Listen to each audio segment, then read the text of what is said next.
बिस्मिल्लाहिर्रहमानिर्रहीम। अस्सलाम वालेकुम दोस्तों, मैं हकीम ज़मीर हुसैन मलक नूरानिया दवाखाना गुजर खान से तल्लक है। मैं आज आपको एक सन्यासी के सीने का राज, जिसका नाम रोगने करिश्मा है, उसका नुस्खा बताने जा रहा हूँ। ये कसीर अल फवाइद है।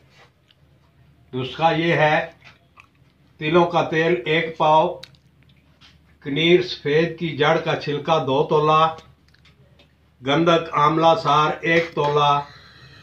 तरीका तैयारी: पोस्त, बीख, कनीर और गंधक को बाहम खर करके काली मिर्च के बराबर गोलियां बना लें। फिर तिलों का तेल लेकर हल्की आग पर रखें। तेल इतना गर्म करना है कि इसमें उबाल ना आए। 2-2 गोलियां रोगन में डालते जाएं। जब जल जाएं तो मजीद 2-2 गोलियां डालते जाएं। इस तरह तमाम गोलियां जला लें। रोगन सुर्ख रंग में शहद जैसा गाढ़ा तैयार होगा। छान कर महफूज कर लें।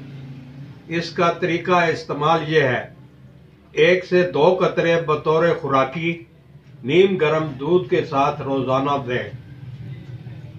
कुव्वत बा के लिए नहायत मुफीद है।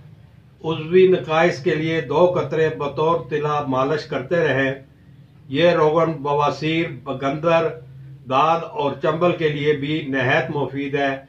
नीज पित्ते की पथरी के लिए 2 कतरे मक्खन या बलाई में खिलाना पित्ते की पथरी के लिए मुफीद व मुजर्रब है।